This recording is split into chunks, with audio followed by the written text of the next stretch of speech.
Svaka velika kompanija ima logo, ali čak i koristeći usluge ovih kompanija svaki dan, nemate pojma kakvo neverovatno ili šokantno značenje leži u njihovoj simbolici. 8 skrivenih likova u logotipima poznatih kompanija minus u ovom videu na Mogul.tv. Broj 1 Toblerone. Čak i ako nikada niste probali ovu čokoladicu, sigurno znate za nju zahvaljujući jedinstvenom trouglastom dizajnu. Ali logo ove kompanije je prava zagonetka. Pokušajte da nađete životinju ovde. Jesi li video? Ko je odmah video medveda minus stavi like. Za sve ostale minus nenametljiv nagoveštaj. Broj 2 McDonald's. Ako ste mislili da je McDonald's logo velikom, prevarili ste se.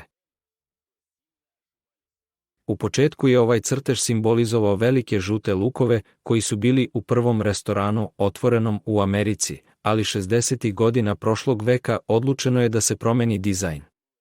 I samo psiholog koga angažuje kompanija ubeđuje da ostavi stari logo jer simbolizuje pažnju, ženske grudi. Odnosno, kada čovjek vidi logo, podsvesno će pomisliti na majčinu dojku iz koje je kao beba pio mleko, a ista topla osjećanja doživeće i McDonald's. Evo logike. Broj 3 je Beeline. Mnogi misle zašto je simbol ovog mobilnog operatera crno minus žuti krug. A samo stariji pamte da je pre 10-15 godina simbol Beeline bila pčela, pa je pri promeni dizajna odlučeno da se boje ostave. Broj 4 je Pepsi. Originalni Pepsi logo je izgledao ovako.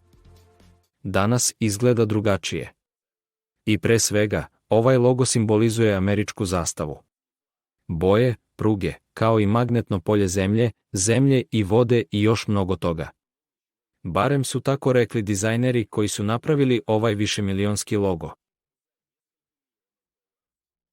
Broj 5. Ugrizena Apple u simbolima jabuke nije slučajna.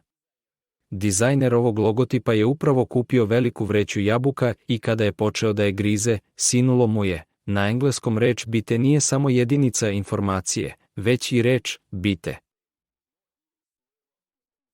I tako je nastao ovaj svetski poznati logo. Broj 6. Baskin-Robbins je jedan od najpoznatijih brendova sladoleda. Njegov logo izgleda ovako, ali nisu samo slova, i ako bolje pogledate, možete vidjeti broj 31 u roze. Toliko vrsta sladoleda ima ova kompanija. Broj 7. BMW automobili su među najpopularnijim na svetu. Ali njihov logo nije samo dvobojni krug. U početku, BMW se bavio avijacijom i krug simbolizuje rotirajuće lopatice propelera aviona. Sada kompanija proizvodi automobile umjesto aviona, ali je logo ostao isti. Broj 8. Mobilni operater Megafon nema apstraktan crtež na svom logotipu, već je lice zelenog čoveka sa leve strane i reči koje izgovara označene tačkama.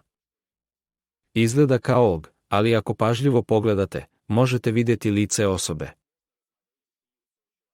Ako vam se dopao ovaj video, ne zaboravite da se pretplatite na kanal, stavite prst i ostavite svoj komentar ispod videa.